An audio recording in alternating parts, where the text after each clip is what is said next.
Retro PC Durham, Chris here, and I've got a present for myself. I got a new ThinkPad. So here's the box. It's a new ThinkPad. You can see here.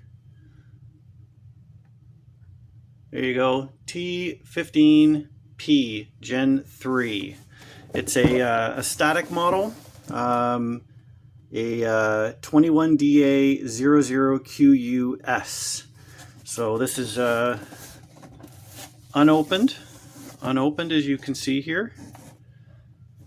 Has not been opened yet, so we're gonna break the seal and open this guy up.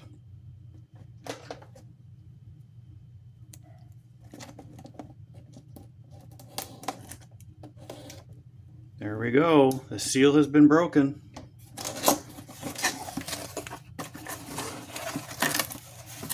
Alright, so first we can take the little side box out,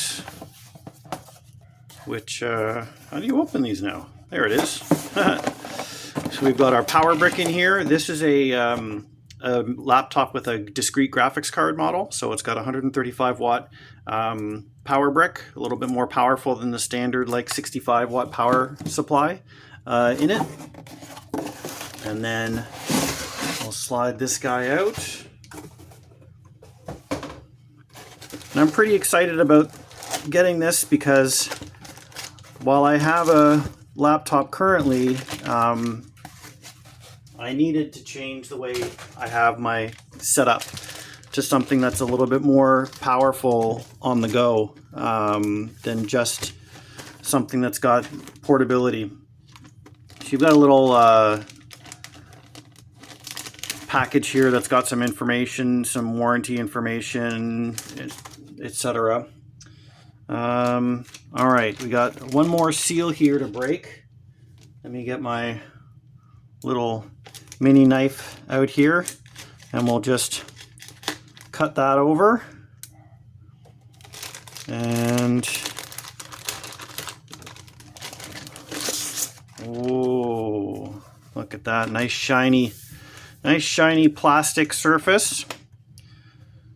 So this is again a T15p Gen 3 that we've got in here. And the reason why I wanted to get this, one was, again, I wanted something with discrete graphics, but the second thing that was I wanted something that I knew would have good cooling. So I've had a P1 in the past, and I didn't like the way the cooling went through the back of the system, like right here. And when you open the lid, it blocked the cooling entryway and it made it hiss a lot. Whereas this one's got the exhaust on the side. So it brings in cool air from the bottom and expels it out the side. And there's nice big open spots for the grill for the air to be able to get out of the unit. So port-wise, we got a power port, we got a Thunderbolt port. Nothing at the back, although I think this might be a little slot here if I did have a model that had a SIM card. I think that might be where that goes. Ethernet, hardwired Ethernet, really, really awesome. 2 USB 3 ports, HDMI, a SD card reader, and then an audio jack. And then again, nothing on the front. And then when we open up the lid, we've got our nice 15.6 inch. This is a 16:9 screen. We've got our IR camera with the Think Shield or whatever protection. This is a 1080p screen. I didn't opt for one of the more expensive models that had the more expensive screen because I only need 1080p quality. And then we've got upward firing stereo speakers, our power button, fingerprint reader, a full-size keyboard. And this is a really nice, I love the spacing and the little bit of a raise on each of the keys. Should be really nice to type on and really good quality. Let's see, I don't know if we'll have power on here to power up, but yeah, I didn't think we don't have power to power up. Usually these come not charged, so I'm gonna have to charge it to power up, but yeah, ready to go. Once this gets charged up, I'm gonna set it up and be really excited for this new laptop. So hope you enjoyed this little unboxing. Maybe in a couple of weeks I might have a breakdown video just showing off specs and functionality, etc. But that's it for now. As always, hope you are staying safe and staying healthy, and we'll catch you in the next one.